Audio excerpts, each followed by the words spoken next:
예, 오늘 본문 우리 고린도전서 15장 우리 35절부터 우리 49절 말씀을 중심으로 육체의 부활이라는 제목으로 우리 함께 은혜를 나누기를 원합니다.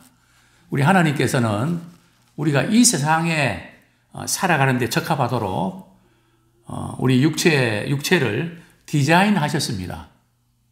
이 세상 가운데 우리가 잘 살아갈 수 있도록 특별히 하나님께서 이렇게 고안하신 거죠.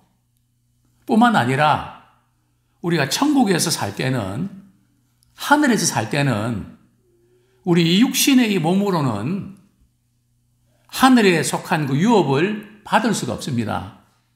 그렇기 때문에 우리는 변화된 육체가 되어야 된단 말이죠.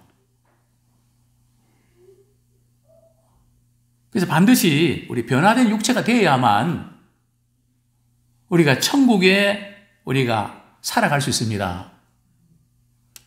그런데 고린도 교인들 가운데는 사람이 한번 죽으면 끝나는 거지 어떻게 다시 살아날 수 있습니까?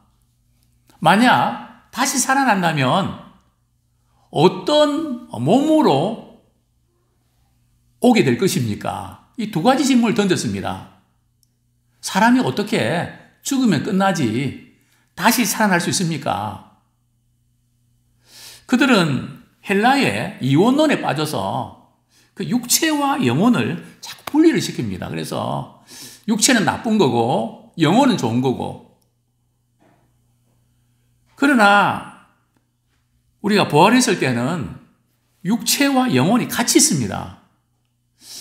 제가 얼마 전에 불렀던 우리 복음성가를 보면서 이제 가사가 말이죠.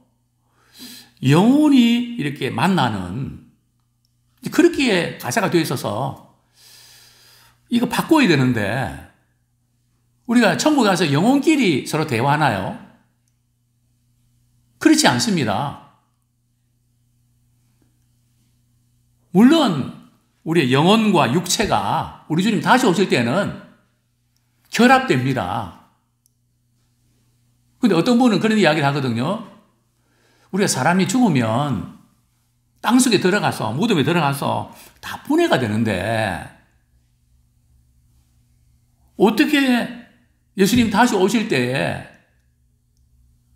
그 분해된 그 우리 육체가 다시 본래의 그 육체대로 이렇게 구성이 될 수 있냐고.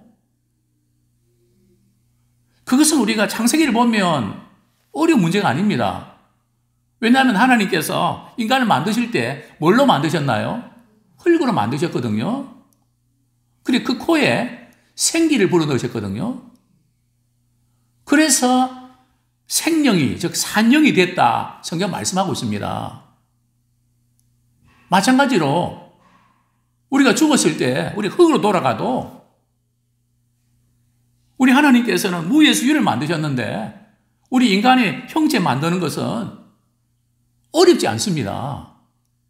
또 그 코에 생기를 불어넣으니까 생명이 된 것처럼 우리의 영혼과 육체가 조인합니다. 만납니다. 그래서 이제 우리 부활체는 변화된 육체입니다. 영혼만이 아니고요. 부활하신 예수님의 모습과 같은 특성을 가지고 있습니다.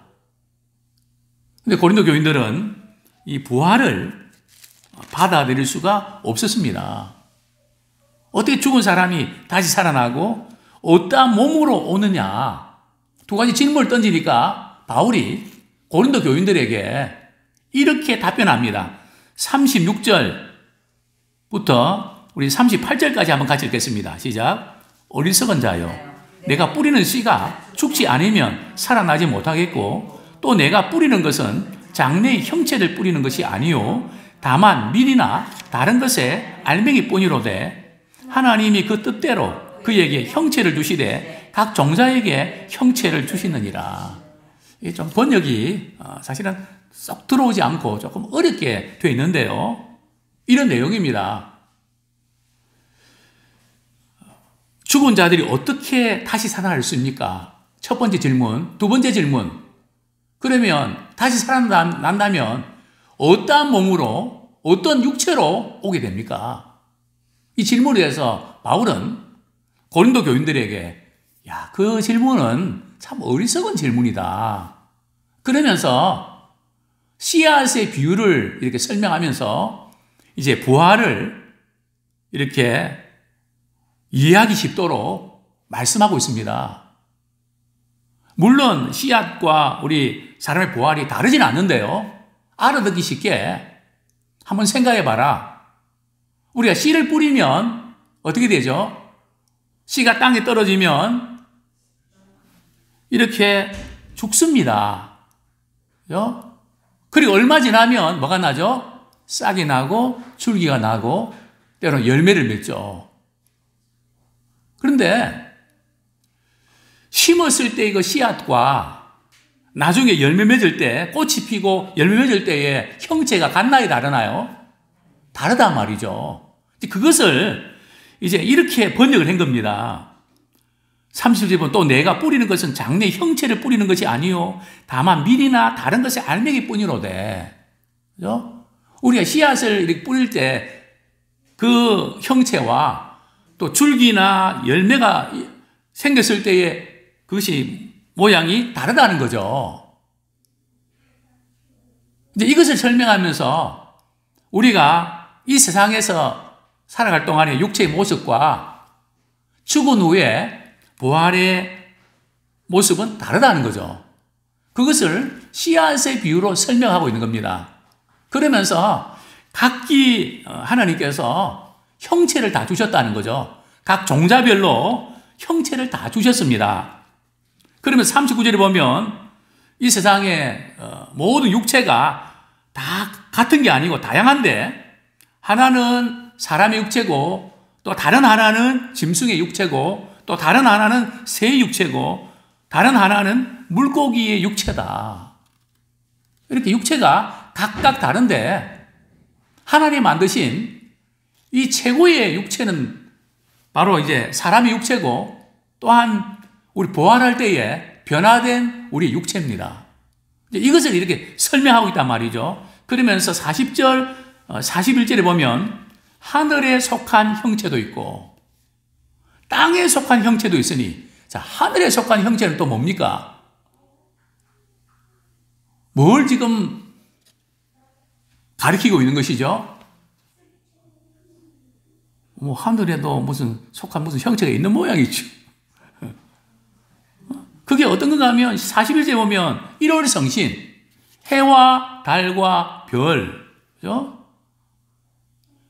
해의 영광이 다르고 달의 영광이 다르고 별의 영광도 다른데 또 별과 별의 각 별도 얼마나 많습니까? 별들의 영광도 각기 다르단 말이죠. 이게 지금 하늘에 속한 형체, 영광이 따로 있고 또 땅에 속한 형체는요. 땅에 사는 모든 식물, 동물, 사람, 생명 있는 거, 그 형체도 다 다르단 말이죠. 자, 그러면서 우리 42절부터 44절까지 한번 같이 읽겠습니다. 시작. 죽은 자의 부활도 그와 같으니 썩을 것으로 심고 썩지 아니할 것으로 다시 살아나며 욕된 것으로 심고 영광스러운 것으로 다시 살아나며 약한 것으로 심고 강한 것으로 다시 살아나며 육의 몸으로 심고 신령한 몸으로 다시 살아나니 육의 몸이 있은즉 영의 몸도 있느니라. 죽은 자의 부활도 마찬가지라는 거죠. 우리가 언젠가 이 세상을 떠날 날이 있고 죽음을 맞게 되는 정말 그런 날이 있다는 거죠. 그래서 우리가 죽으면 죽음으로 끝나는 것이 아니라 무엇으로 다시 살아난다고요? 썩지 아니할 것. 그러니까 하늘에는 말이죠. 우리가 천국에 생활하려면 썩을 것으로는 안 됩니다. 썩지 아니할 것이 되어야 되거든요. 우리는 언젠가 우리 주님 다시 오시면 다시 살아나는데 얼마 동안 생명이 연장될까요? 10년입니까? 100년입니까? 120년입니까? 영원한 생명입니다.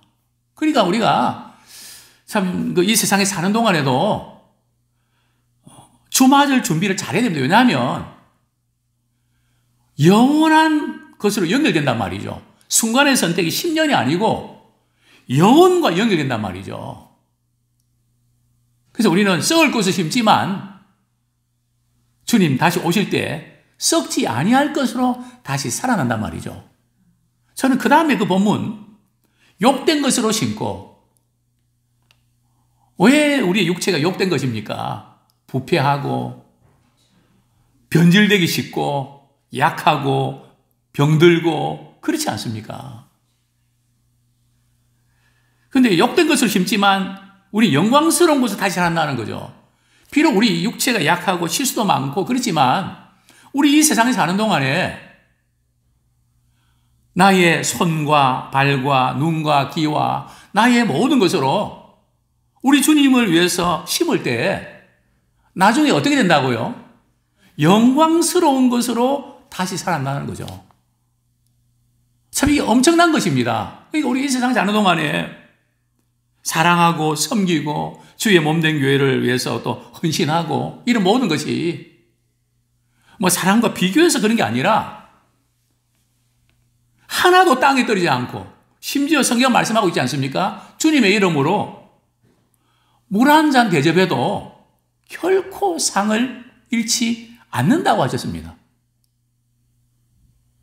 물론 우리가 상 받기 위해서 하는 건 아닌데 우리 주님은 주님의 이름으로 한 모든 것을 다 아시고 보시고 갚아주신다는 거죠. 그래서 욕된 것으로 심지만 나중에는 어떤 것으로 다시 살아난다고요? 영광스러운 것으로 다시 살아난다. 참 우리의 성김이 그 투자가 말이죠. 엄청난 거 아닙니까?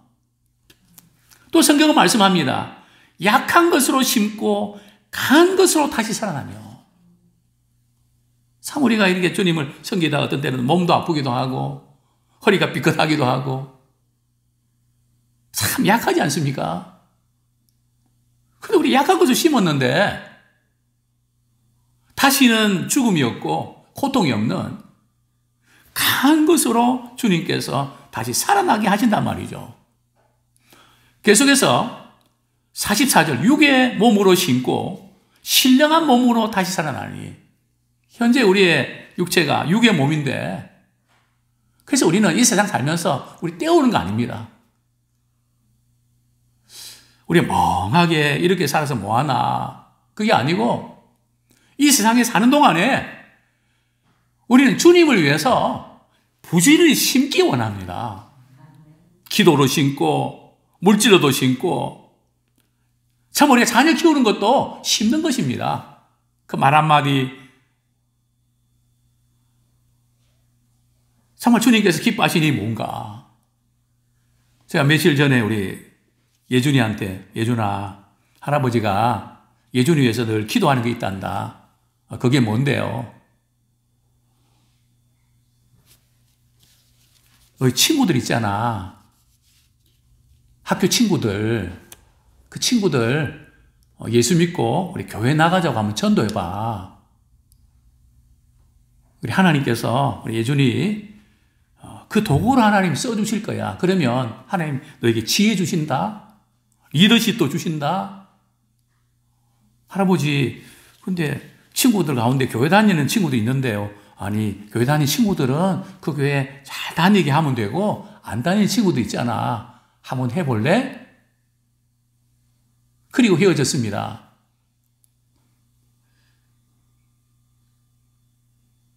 한번 생각을 하겠죠.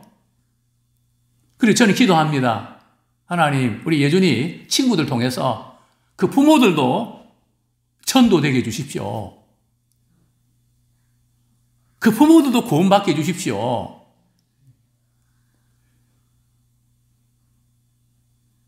참 우리는 무엇을 하든지 참 우리 약하지만은 우리 씹을 수 있는 기회 주심에 감사하기 원합니다. 참 우리 약한 것, 육의 것을 심었는데 신령한 몸으로 변화된 육체로 부활체로 다시 살아나는, 그러니까 육의 몸이 있은즉 영의 몸도 있습니다. 영의 몸이 바로 변화된 그런 육체, 즉 영의 몸이죠. 또는 신령한 몸입니다. 자, 우리 45절 말씀부터 우리 46절까지 같이 한번 읽겠습니다. 시작. 기록된 바 첫사람 아담은 생명이 되었다 함과 같이 마지막 아담은 살려주는 영이 되었나니 그러나 먼저는 신령한 사람이 아니요 육의 사람이요 그 다음에 신령한 사람이니라. 첫사람 아담은 하나님께서 코에 생기를 집어넣으니까 생령, 즉 산령이 되었습니다. 그러나 마지막 아담은 그리스도죠. 그리스도는 살려주는 영이 되십니다. 그래서 우리가 죽은 자 가운데 다시 살려주십니다. 뿐만 아니고 우리 주님께서는 다시 살아나셨기 때문에 또 우리가 살아가는 삶의 현장 가운데 또 깔아앉고 처지고 막 이럴 때 우리 안에 계신 그 성령님은 살려주시는 영입니다. 살아나게 하는 영입니다. 그러나 먼저는 육의 사람입니다. 육의 사람이 언젠가 이 세상 떠나고 그 다음에 신령한 사람, 부활해서 우리가 신령한 육체로 바뀌는 첫사람 아담이 땅에서 나서 흙에 속했지만 이제 우리는 그리스도로 거듭나서 하늘에 속한 자가 됐고 또한 하늘에 속한 이의 형상, 하늘에 속한 이의 형상이 어떤 형상입니까? 그리스도의 형상입니다. 그러니까 우리의 모델은 뭐 다른 연예인이 아니고 우리의 모델은 예수님을 닮는 것입니다. 예수님이 살아오셨던 그 생에 주님 말씀하셨던 그대로 참 예수님 닮는 우리 예람교회 우리 성도들과 우리 모두가 되기를 축원합니다.